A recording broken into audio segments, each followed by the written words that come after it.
और मुशर्रफ पे जो अटैक हुआ उसमें पाकिस्तानी आर्मी के लोग पकड़े गए।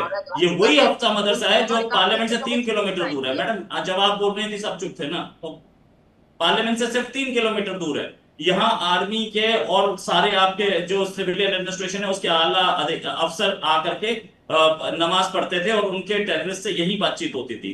ये वही मौलाना है जिसके जिसके पास से पढ़ के लोग वहां पे अफगानिस्तान जाते थे और अफगानिस्तान जाके जिहाद करते थे। तो इस मौलाना की पावर को आप कम मत समझिए, ये मौलाना बहुत स्ट्रांग है और इस मौलाना के खिलाफ एक्शन ले नहीं सकता है नहीं, पाकिस्तान, तो ले ले। एक सवाल रोहित जी इस पर भी बनता है। 2025 की मैं बात करना चाहूंगी। नदीम जी हमारे साथ जुड़े हुए हैं, आलोक सर भी कुछ कहना चाह रहे हैं, एसके मलिक सर का मैं रुक नहीं कर पाई हूँ, मैं इसके बाद आ रही हूँ एसके मलिक जी आपके पास। नदीम जी सवाल आपसे मेरा, 2025 में एक वीडियो वायरल हुई थी, पाकिस्तान भारत युद्ध की स्थिति में यही अजीज थे जिन्होंने पूछा था सवाल, क्या वो पाकिस्तान सेना का समर्थन करेंगे, लोगों से प्रश्न किया था, जिस पर सभा में सन्नाटा छा गया था। पाकिस्तानी सेना की नीतियों पर भी सवाल उठे थे। अब ये वही शख्स हैं अजीज साहब, दोबारा से ऐसी तस्वीर उन्होंने रखी है। ये कि बैक टू बैक ये आदत तो नहीं मानी जाए नदीम साहब? देखिए अजीज साहब का क्योंकि कॉन्फ्लिक्ट शुरू से डेवलप हुआ फौज के साथ, और 2007 में जो ऑपरेशन सनराइज हुआ इनके खिलाफ, तो उसमें इनके भाई जो है वो रशीद साहब जो है अब्दुल रशीद गाजी साहब वो मारे गए और ये बुरके में भागते हुए पकड़े गए। बिल्कुल, तो एक कॉन्फ्लिक्ट तो डेवलप है। जाहिर है कि वो अंदर से एक उनके अंदर जो है वो उसका एक इशू तो मौजूद है और वो उसको गाए बगाए जहां मौका मिलता है वो कोशिश करते हैं। बाकी इस तरह की बातें जैसे फजलुर रहमान साहब कर रहे हैं या ये जो हमारे अब्दुल अजीज साहब कर रहे हैं, ऐसे तो हिज़्ब इख्तिलाफ में जो भी लोग होते हैं या आउट ऑफ गवर्नमेंट, ये वो इंडिया में भी पाकिस्तान में भी इस तरह की बातें करते हैं कि अदालतें नीचे काम कर रही हैं जी, मुल्क में जनाब तरक्की नहीं हो रही है, बजट खराब है, हुकूमत ऐसे कर रही है वैसे कर रही है। हाँ, इसमें ये गलत जुमला इन्होंने इस्तेमाल किया जो फौज के खिलाफ कि जी फौज ने अपने बंदे का कोर्ट में बिठा दिए। तो ऐसा नहीं होता कि फौज अपनी मर्जी से किसी को भी कमीशन दिला के, जो वो कह रहे हैं वो जी सच जी नहीं बिल्कुल है। वो झूठ है। बाकी फजलुर रहमान साहब ने भी गलत बात नहीं की कि अगर किसी से कोई जमीन जबरन अगर ले लेते हैं तो वो उसके खिलाफ चलेंगे। और वही बात है कि मैं उनको थाली का बेगन तो नहीं कहता जैसे वजीर साहबा ने कहा, लेकिन थाली पे रहते जरूर हैं और वो तमाम हुकूमतों के साथ रहते हैं। इस दफा वो हिज़्ब इख्तिलाफ में है तो जाहिर है उनकी बातें इसी तरह की है। हाँ। लेकिन आप देखिए किस तरह की बातें तो इंडिया में भी होती हैं आपकी सुप्रीम कोर्ट के खिलाफ। अभी जिस तरह से उन्होंने बात की, रोहित सर जवाब दीजिए। कॉकरोच और कीड़े, उन्होंने इंसानों को कीड़े मकोड़े कह दिया, यूथ को बेचारों को कीड़े मकोड़े कह देते हैं। तो इस तरह की बातें तो सब जगह होती हैं, लेकिन हमारी आपकी अदलिया तकरीबन जो है ना एक जैसी है, सिवाय इस तरह के एक कंट्री का नाम बता सकते हैं जहां supreme chief justice of the country, supreme court के चीफ जस्टिस को हाउस अरेस्ट में रखा गया? एक कंट्री का नाम बता सकते हैं? मैं बता सकता हूं। उसके अलावा बताइए, पाकिस्तान के अलावा बताइए किसी और कंट्री जहां पर सुप्रीम कोर्ट के चीफ जस्टिस यानी कि chief justice of the country को हाउस अरेस्ट में रखा गया? बहुत सारे मुल्क हैं, बहुत सारे। एक का नाम, एक नाम बताइए, एक का नाम बताइए। मैं आपको बता सकता हूँ, आपके कंट्री के चीफ जस्टिस को मुशर्रफ ने हाउस अरेस्ट में रख दिया था जब तक वो माने नहीं कि मैं मुशर्रफ के लिए काम करूं। देखिए ऐसा नहीं है कि मुशर्रफ के लिए काम करूंगा, उनके ऊपर कुछ एलिगेशन थे जिसकी कोर्ट ऑफ इंक्वायरी हो रही थी। एलिगेशन से ओथ दिलवाई गई, सारे सुप्रीम कोर्ट के जजेस को ओथ दिलवाई गई कि मैं मिलिट्री रिजीम के लिए लॉयल दूंगा, कॉन्स्टिट्यूशन के लिए नहीं। वो नहीं वो पीसीओ कहलाता है, ठीक है, वो पीसीओ। क्या कह रहे हैं रोहित सर, आपने ये कहा कि कॉन्स्टिट्यूशन के लिए नहीं। माशाल्लाह, अरे एक मिनट रुकिए नदीम साहब, आपने कहा कॉन्स्टिट्यूशन के लिए नहीं, सेना के लिए कार्य करेंगे। ओथ इस बाबत मैं मिलिट्री रिजीम के लिए लॉयल हूंगा, ये ओथ दिलवाई गई थी, मुशर्रफ साहब ने दिलवाई थी। और चीफ जस्टिस जिसने ओथ लेने से मना कर दिया था उसको हाउस अरेस्ट में रखा गया। जब इमरजेंसी होती है तो जाहिर है कि फिर कॉन्स्टिट्यूशन जो है वो हमारी भी इमरजेंसी लगी थी, वो किसी से वो ओथ नहीं दिलवाई गई, हमारे कंट्री में भी लगी थी, नहीं दिलवाई गई, इंदिरा गांधी के लिए लॉयल रहेंगे। हाँ, तो इसीलिए प्रोविजनल कॉन्स्टिट्यूशन उस वक्त लागू होता है जिसको पीसीओ कहते हैं हम पाकिस्तान के अंदर। तो जाहिर है कि वो उसके तहत पर हलफ उठाते हैं जजेस, जो उठाना चाहते हैं उठाते हैं, जो नहीं उठाना चाहते चले जाते हैं, जिनको उस चीज से इख्तिलाफ होता है। चीफ जस्टिस साहब ने सईद उस जमाने में इनकार कर दिया, उन्होंने नहीं उठाया पीसीओ के तहत और वो रिजाइन करके चले गए। तो ऐसा हर जगह होता है, ये कहना कि जी सिर्फ पाकिस्तान में ऐसा हो रहा है और इस तरह से, ऐसा नहीं है। ये सारे रूल्स रेगुलेशंस के साथ ही बड़ी खुशहाली है पाकिस्तान में, मैं कह रही हूँ ना, बड़ी खुशहाली है आपकी अल्हम्दुलिल्लाह, बातों में तो बड़ी दिख रही है। आपके मुकाबले में बहुत बेहतर। मलिक साहब। रितु मैम, एक रिक्वेस्ट है आपसे, मेरी आवाज ना मेरे साइड पे इको हो रही है बहुत देर से। जी मैं इसे फिक्स करवाती हूँ प्लीज। सभी मेहमानों की जो मैं बात है ना, उनको डॉट्स को थोड़ा जोड़ नहीं पाया थी। You can just can kindly tell your team to clarify it. Sure आप प्लीज कंटिन्यू कीजिए। जी, आपका जो इनिशियल सवाल था वो मैंने अच्छी तरह से सुना, उसके बाद में ठीक से नहीं समझ पाया किसी भी मेहमान को।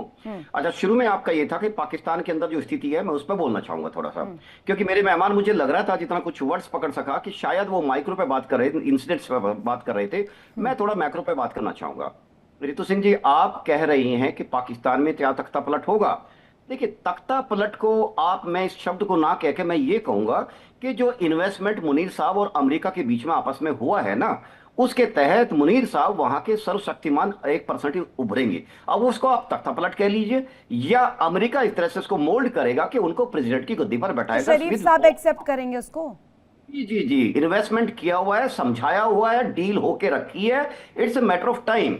यही रीजन है कि वो आर्मी चीफ का पद नहीं, वो फील्ड मार्शल है ना, वो वहां पे सीडीएफ भी है, लेकिन आर्मी चीफ का पद कभी नहीं छोड़ेंगे। CDF is above all chiefs, air chief, naval chief, army chief नहीं छोड़ेंगे वो, क्योंकि उनको मालूम है कि पाकिस्तान के अंदर जब तक आर्मी चीफ है वो, तब तक उनकी सारी चीजें चलती रहेंगी। The day he relinquish the appointment of army chief, उनकी पावर ऑटोमेटिकली डाउनग्रेड हो जाएंगी, वो सीडीएफ रह जाएंगे। और इसके तहत वो देखते हैं अपने आप को कि उनकी जो बातें आज चल रही हैं वो मनमानी नहीं चलेंगी। दूसरी बात आता हूं, ये जो संविधान संशोधन लास्ट ईयर इन्होंने किया था, कीजिए, आपका संविधान है, आपका आईन है, तो एक दो संविधान संशोधन थोड़ा बलूचिस्तान के लिए भी कर दीजिए, एक आधा संविधान संशोधन थोड़ा ये गिलगित बाल्टिस्तान के लिए कर लीजिए, ताकि इन लोगों की भी समस्याएं कम हो सके।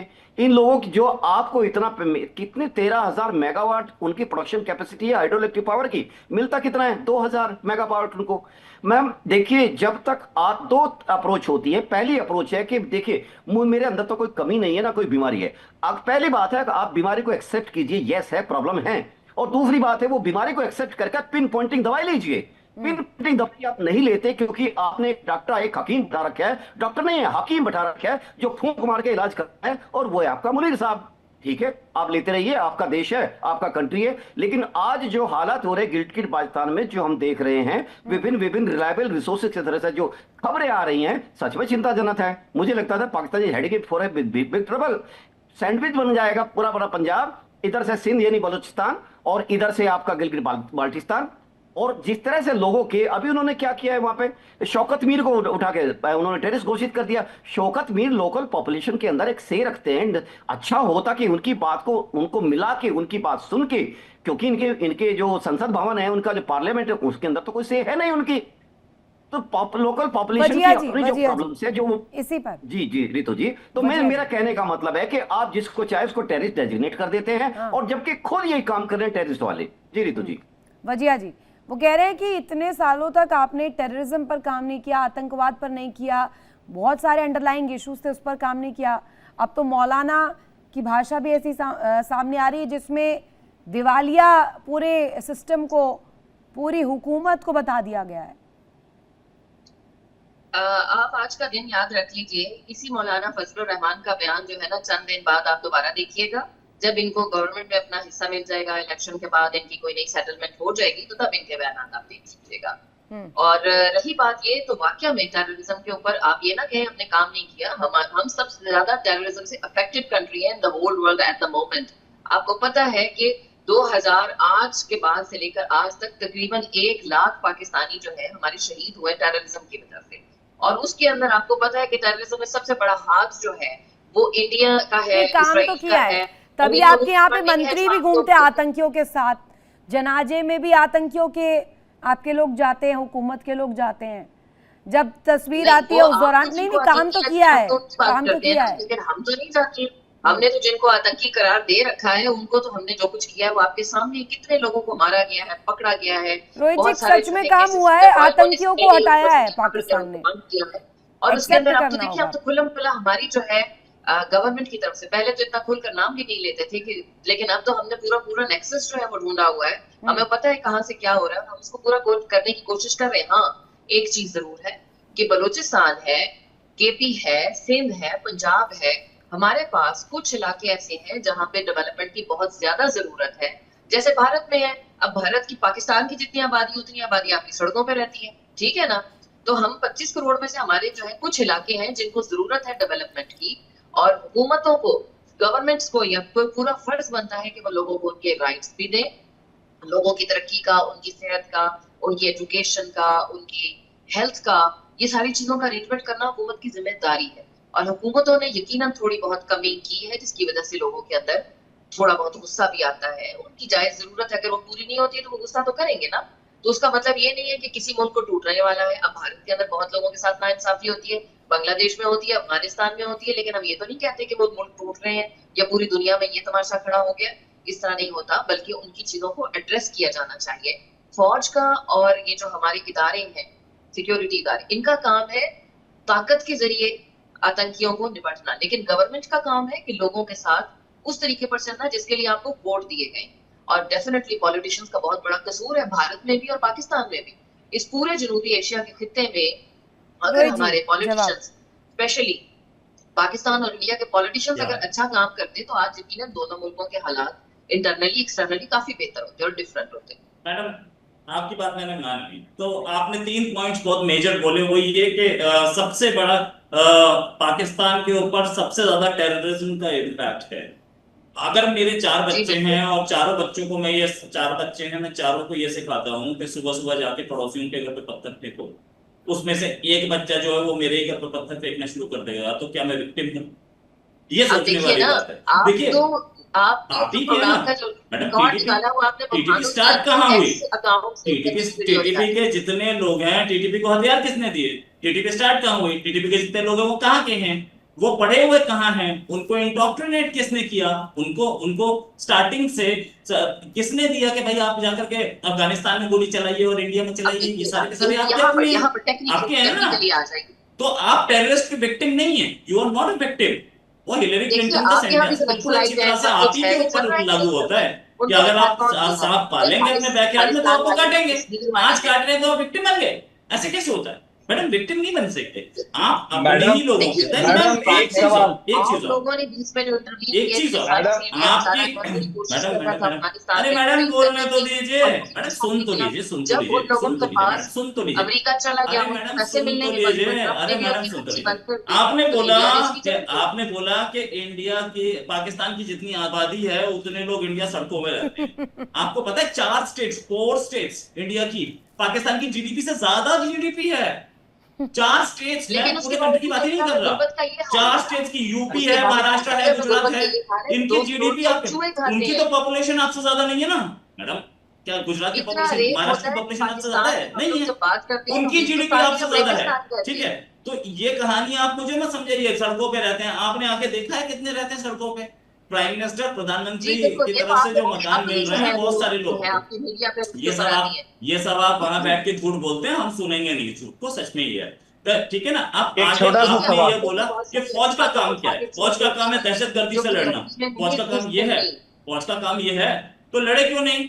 आप बोलते हैं कि 1,500 बीएलए के लोग हैं, आपके आर्मी चीफ का स्टेटमेंट है 1,500 लोग हैं, और आपके होम मिनिस्टर का स्टेटमेंट है एक सवाल आलोक सर का भी आ रहा है। आलोक सर कहां गया? आलोक सर, मैं एक बात पूछना चाहता हूँ मोहतरमा से। आपने बताया, मोहतरमा मेरी बात जरा सुन लीजिए, आपने बताया कि आप बहुत ज्यादा विक्टिम रहे हैं पाकिस्तान टेररिज्म का। मैं आपको एक सीधा सवाल करता हूँ, आप जरा जवाब दीजिएगा।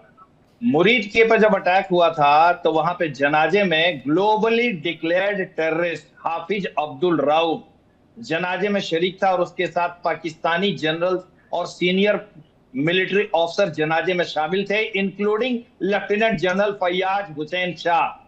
आप मिलिटेंट्स के साथ जनाजे में उनके यहाँ फातिहा पढ़ते हो, उनका आप मातम बनाओगे, उनको आप ग्रांट दोगे, उनका हेडक्वार्टर ध्वस्त हो गया तो करोड़ों रुपया के फिर से बना लो, और तब आप विक्टिम कार्ड नहीं खेल सकते हो। आपने खुद फोटो और वीडियो जारी कर दिए, आपने खुद जारी किया। ये हिंदुस्तान ने नहीं वीडियो लिया है, कोई हिंदुस्तानी वहां नहीं था वीडियो लेने वाला, और ये पूरे विश्व में, पूरे वर्ल्ड में ये सर्कुलेट हुआ है। तो आप विक्टिम कार्ड नहीं खेल सकते हो। पूरे विश्व को मालूम है कि जमायतें वहां पर क्या कर रही हैं। वहां पर मुरीद के में किसका हेडक्वार्टर है, बहावलपुर में किसका हेडक्वार्टर है? यही तो फजलुर रहमान साहब बोल रहे हैं कि आप मुरीद के में और बहावलपुर में भारत जब अटैक कर रहा है तो मेरी बात सुन लीजिए, तो आप किस मुंह से उसका आप उसको ऑब्जेक्शन करोगे? आप भी तो वही कर रहे हो अफगानिस्तान में कि टीटीपी का वहां सेंटर है, मैं उसको मार रहा हूं, तो हिंदुस्तान यहाँ पर मारेगा बहावलपुर में और मुरीद के में, तो आपको क्यों मिर्ची लग रही है? वो देखिए, आप कहिए ना कहिए, चाहे पहले वो जो स्टैंड लेते रहे हो मौलाना, लेकिन आज वो वहां आम पाकिस्तानी नागरिक की आवाज बन रहा है। आम पाकिस्तानी नागरिक इस बात को समझ रहा है कि पाकिस्तान ने किस तरह से मिलिटेंटों को सहारा दिया है, किस तरह से वहां पर कौन से मिलिटेंट पकड़े गए। नदीम साहब, पहले तो मैं इनको बता दूं आलोक साहब को हाँ, कि वो नमाज़े जनाजा औरतों और बच्चों की थी जिन्हें आप लोगों ने नाजायज तौर पर दहशतगर्द मुल्क के तौर पर उनको शहीद किया था। नंबर 1। नंबर 2, ये जो शर्मा साहब बात कर रहे हैं आबादी की, जीडीपी की, तो जीडीपी इनको अभी मैं बताता हूं कि पता नहीं ये कंप्यूटर लिटरेट है कि नहीं।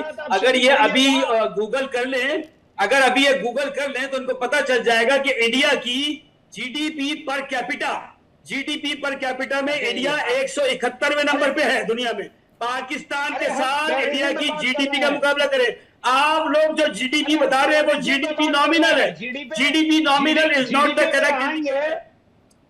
अरे जीडीपी पे आएंगे तो भिखमंगों का देश भारत के सामने कहीं आंकड़ों में नहीं दिख पाएगा। आपको बताऊं, जो आप बात कर रहे हैं बलूचिस्तान की टोटल नेशनल असेंबली में सीटें जो हैं वो 12 हैं, और उसके साथ 4 उसमें रिजर्व सीट्स है वुमेन की।